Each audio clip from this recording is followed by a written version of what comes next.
It started with a knock. 3 soft, deliberate knocks at my door. I remember the exact time, 10:17 p.m., because I just turned off the television and was heading upstairs, brushing my teeth, when I heard it. At first, I thought it was nothing, maybe the wind or a loose shutter, but then it came again. Knock, knock, knock. I froze in the hallway. My house was completely silent. No footsteps, no car outside. Nothing except the rhythmic, patient knocking at my front door. I wasn't expecting anyone, especially not that late. I live in a quiet suburb outside Flagstaff, Arizona. A nice enough place, close to the forest, close to town, far from drama. You get the occasional coyote, but not much else. We don't have visitors after 9. We don't get deliveries after dark, and no one knocks 3 times and waits like that. So I looked through the peephole, and I swear to you, what I saw was a mailman, or something dressed as one. He stood with perfect posture, holding a large envelope. USPS cap, navy blue uniform, leather bag slung over his shoulder. But it didn't feel right. He was too still, too symmetrical. His face was blank, expressionless, like a mannequin pretending to be human. I didn't open the door, just watched. After a moment, he turned and walked away, back down the street, disappearing into the fog that had rolled in out of nowhere. I didn't sleep much that night. The next morning, my neighbor Karen waved me down as I got in my car. "Did you see the mailman last night?" she asked. I played dumb. "Mail doesn't come that late." Her face tightened. He knocked, gave me something, just one envelope. I thought it was strange, but I opened it. What was inside? She didn't answer. She just looked off into the distance and whispered, "I can still hear it."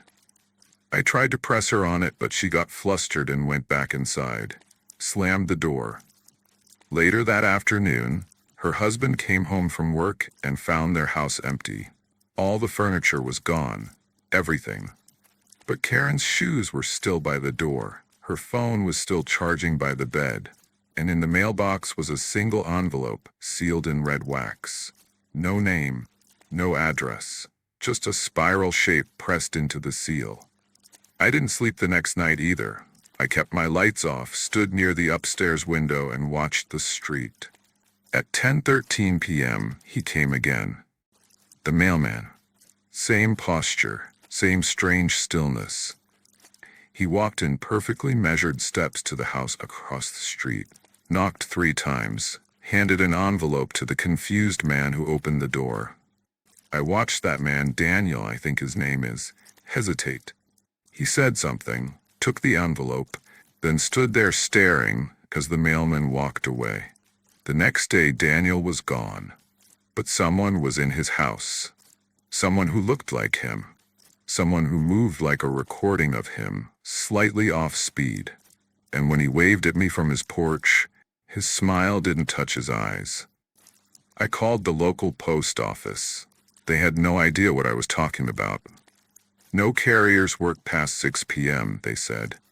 No substitute drivers had been assigned to my neighborhood. And they don't deliver packages at night. I asked if there had been any complaints, anyone else seeing strange late-night visits.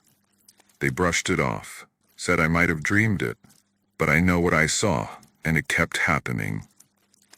Every night, just past 10. The mailman walks the neighborhood, always knocking 3 times, always offering a single envelope, and the people who accept it change. Sometimes I hear them the next day, but they sound wrong, like they're reading from a script they haven't fully memorized. I saw little Emmett Foster, he's 8, standing in the middle of the street at 10:30 p.m., whispering to no one. When I asked what he was doing, he turned and smiled and said, "Just waiting for my delivery. It's my turn." I asked his parents about it the next day. They said Emmett had been at his cousin's house all night, but I saw him. And the thing that really haunts me, he was holding a letter, sealed with black wax this time. I decided to record it, set up a camera aimed at my front door, stayed up with the lights off, waited. Sure enough, at 10:18 p.m., there he was. He didn't knock this time, just stood on the porch. The camera caught it all. His arrival, the envelope in his hand, the long pause as he turned his head toward the lens. I replayed the footage a dozen times the next day. And that's when I noticed something. His face wasn't static. It shifted. Each frame showed it slightly different, like it was cycling through a slideshow of expressions. Some too wide, some melting. One of them even looked like me. Then the video corrupted at exactly 10:19:42. Every file after that was just static. Last night, the mailman knocked again. I didn't answer. I held my breath, stayed still, but this time, he didn't leave.